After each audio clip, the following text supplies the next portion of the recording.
So if you know anything about me, you know that I love B&M Hyper coasters. These rides are right up my alley. Diamondback is my favorite roller coaster I have ever ridden. I absolutely love that attraction, and I have been on 3 other B&M Hypers, and they are all absolutely incredible. I love Thunder Striker, I love Mako, and I even love Apollo's Chariot. So since I've been on 4, that means I'm missing 5 of the major North American hypercoasters. So obviously Hypercoaster is 200 to 299 feet, so we're leaving out the Gigas. So there are 5 B&M Hypers in North America that I have not ridden. And since 5 is a nice even number, we're gonna rank up my most anticipated B&M Hypers. I'm very excited for all of these attractions, so the difference between number 5 and number 1 is not as extreme as you might think, but at number 5 I put Candemonium at Hershey Park.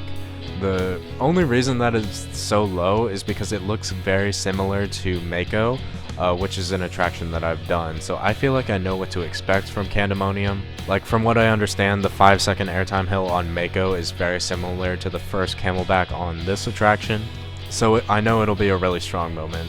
The turnaround looks pretty basic. I'm sure the Camelback after that is very solid, probably similar to the second Camelback on Mako. The speed hill on Candemonium will probably feel a lot like the speed hill on Mako, which is another really solid airtime moment. The second half looks kind of like a mixed bag. Like the helix, the upward helix after the speed hill could be a decent moment of positive G-forces. And then that twisted dive looking thing, I hope that delivers some sideways airtime, but I'm not entirely sure. It might depend on how the attraction is running. It might need speed and heat to give airtime at that point. And then you have like one drawn out Camelback before that helix and then the brake run. So just like Mako, it looks like it kind of has a weaker second half. Like, I'm not that big of a fan of the second half of Mako. It looks like Candemonium is going to have the similar strengths and similar flaws. So I feel like I would like it around the same as Mako. And Mako's an awesome attraction, so I'm still very excited for Candemonium. Number 4 is going to be Nitro at Six Flags Great Adventure. Out of the 4 B&M Hypers that I've ridden, in terms of a layout, this looks most similar to Thunder Striker. But instead of having the staggered seating, it has the normal 4-across seating. After the first drop, both coasters go into like an L turnaround, and just like the one on Thunder Striker, I imagine that the one on Nitro will be a decent moment of airtime in the front. Hopefully the drop off of it is just as interesting as the drop off of it on Thunder Striker. And then you got 3 Camelbacks interrupted by a turnaround, which should be really fun. The curve up into the mid-course brake run, just like the helix on Candemonium, this one looks like it has decent potential for positive G-forces. And then the run of airtime hills back into the station looks really, really cool. The profiling on some of them does look a little weird because this is one of the older B&M Hypercoasters, so I'm interested to see if all of them hit or if some hills are stronger than others, you know? So it'll be interesting to see. I know everyone raves about El Toro, so it feels like Nitro always gets overshadowed, but since Nitro is a B&M Hypercoaster, I feel like it'll go right up my alley. I feel like I'll like it a lot, and I think I'd like it more than the RMC Raptor right next to it since I've been on Flight of Courage. I have no idea if I would like it more than King Ka. Having been on Top Thrill Dragster, I would imagine that I would like Nitro more. We'll have to see whenever I get out to Great Adventure. Next up on the list is number 3, which is Raging Bull. This ride could be really hit or miss because it is a hyper twister coaster, which is the most unique attraction. A vast majority of B&M hyper coasters are out and back layouts, so it's just airtime hill, airtime hill, airtime hill, turnaround, airtime hill, airtime hill, airtime hill, you know? But Raging Bull fits in a bunch of turns mixed in with those airtime moments. From what I can tell, it still has a decent quantity of airtime moments, but we'll see how those turnarounds feel. Like, are they going to be boring, like the turnaround on Mako, just over and over and over again? Or is it going to have like unique airtime coming in and out of it, you know? That might be a little bit of a stretch. Like, it's not like this is a GCI. It'll be really interesting to see. Because this ride has a varied layout, the diversity of forces could be better than a majority of B&M hypercoasters. So for that reason, I might rank it higher. But also, turning isn't the most exciting thing a roller coaster can do, especially a hypercoaster that should be focused on airtime.